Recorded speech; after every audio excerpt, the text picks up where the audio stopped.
ഭാഗ്യം കൊണ്ട് ശ്രീ സതീശൻ തന്നെയാണ് ധനകാര്യം കൈകാര്യം ചെയ്യുന്നത് എന്നതുകൊണ്ട് തന്നെ ഈ കാര്യത്തിൽ ഒരു നിയന്ത്രണം അദ്ദേഹത്തിന് ഉണ്ടാവുമെന്നാണ് ഞാൻ പ്രതീക്ഷിക്കുന്നത്. പക്ഷേ ഒരു കാര്യം വ്യക്തമാണ്, ഇന്നത്തെ വ്യവസ്ഥിതി, ധനകാര്യ വ്യവസ്ഥിതി അതേപടി താങ്ങി നിർത്തുന്നതിന് വേണ്ടി അദ്ദേഹം ശ്രമിക്കുകയാണെങ്കിൽ അദ്ദേഹം പരാജയപ്പെടും.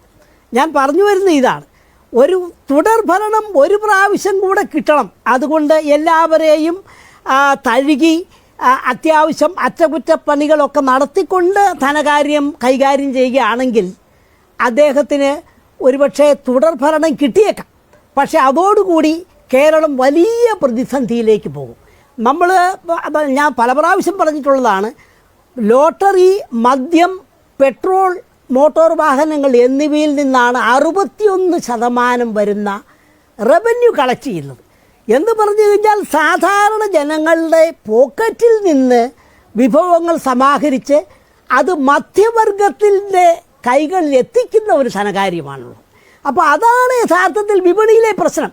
വിപണിയിൽ പണമെത്തുന്നില്ല. അതിനെക്കുറിച്ച് ശ്രീ സതീശൻ പലവട്ടം പറഞ്ഞിട്ടുണ്ട്. അപ്പോൾ കേരളത്തിൻ്റെ നികുതി വരുമാനം വർദ്ധിപ്പിക്കണമെന്നുണ്ടെങ്കിൽ സാധാരണ ജനങ്ങളിലേക്ക് കൂടുതൽ വിഭവങ്ങൾ എത്തണം. ആ വിഭവങ്ങൾ എവിടുന്ന് കണ്ടെത്തും? അതിന് ഒരുപാട് മാർഗങ്ങളുണ്ട്. നമ്മുടെ വസ്തുനികുതി ഏറ്റെടുത്ത് സംസ്ഥാനം നേരിട്ട് പിരിച്ചു കഴിഞ്ഞാൽ ഇന്നുള്ളതിൻ്റെ ഇരട്ടി വരുമാനം ഉണ്ടാക്കാൻ കഴിയും. Subscribe and follow me.